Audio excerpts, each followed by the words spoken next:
2023-এ যখন ইসরায়েল 2023 থেকে প্রায় 2024 মার্চ পর্যন্ত ইসরায়েল গাজায় প্রায় 85,000 মেট্রিক টন বোম বর্ষণ করা হয়।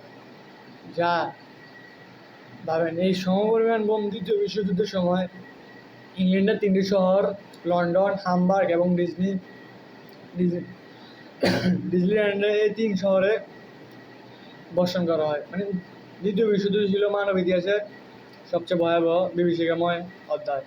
কিন্তু ওই সময় যে ঘটনাটা ঘটে, ইংল্যান্ডের 3টি শহরে যে পরিমাণ বোম বর্ষণ করা হয়, ওই সমপরিমাণ বোম গত 2023 থেকে 2024 মার্চ পর্যন্ত ফিলিস্তিনের গাজায় বর্ষণ করা হয়। আপনি একটু ভাবুন যে গাজার মোট জনসংখ্যা হচ্ছে 22 লক্ষ। যদি আমি মাথা পিছু গড় বা বোমের বারুদের পরিমাণ ধরি, তা হচ্ছে প্রায় 40 কেজির মতো।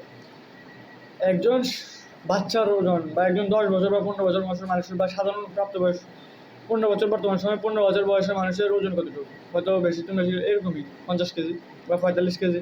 কিন্তু মানে নর্মাল খানা ভালো ভালো প্রপার খানা দানা খাইলে, কিন্তু গাজায় তো খাদ্য সংকট, বিভিন্ন রকম দুর্ভিক্ষের মতো অবস্থা, তো নিহাতি তাদেরও শারীরিক যে ওজন তাও কমই হবে।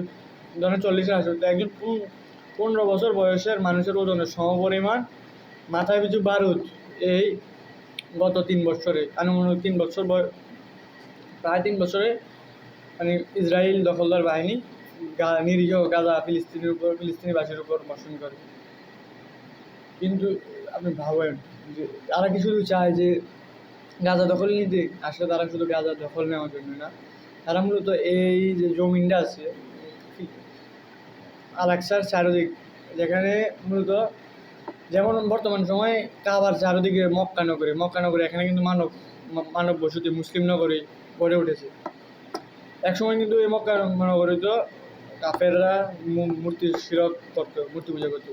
কিন্তু বর্তমান সময়ে ঠিক ওই জিনিসটা তারা কিছুটা টিপিক্যালি আল-আকসার সাথেই করছে, যে তারা তো জানে তাদের পরাজয় নিশ্চিত, একদিন মুসলিমের জয় হবে আল্লাহর জন্য।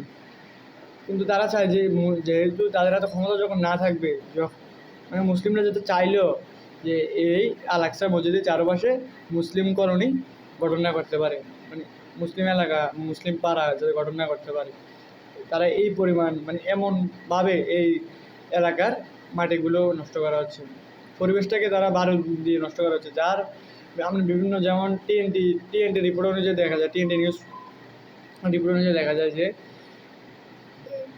যে এই পরিমাণ বোম পালানো হয়েছে, যা এই অনেক 100 বছর এই জায়গার আবহাওয়া এবং মাটির উপর খুব খারাপভাবে প্রভাবিত করবে। আপনি ভাবেন হিরোশিমা নাগাসাকিতে যখন 1947-এ যখন বোম পালানো হয়, দুটো ছোটো আকারে বোম, ওই বোমের রিয়েকশনে এখনও পর্যন্ত ওই জায়গায় ভালো ফুল ফোটে না। কিন্তু গাজায় আসলে আল্লাহ রহমত, কিন্তু গাজায় আপনি দেখবেন গাজায় তারা ওই এর চেয়ে অধিক পরিমাণ বারুদ বোমা বর্ষণ হচ্ছে। কিন্তু দেখেন যে গাজার যে শহীদের কবরগুলো বর্তমান সময়ে একটা সকালে পোস্ট দেখেছে, বর্তমান সময়ে গাজার যে কবর শহীদদের শাহাদাতের স্থান কবরগুলো, তা ওখানে নতুন করে খুব সুন্দর ফুল উঠছে, কারণ ফুল ফুটছে। এই জমিনগুলা আল্লাহর নেয়ামত জমিন, বরকতময় জমিন।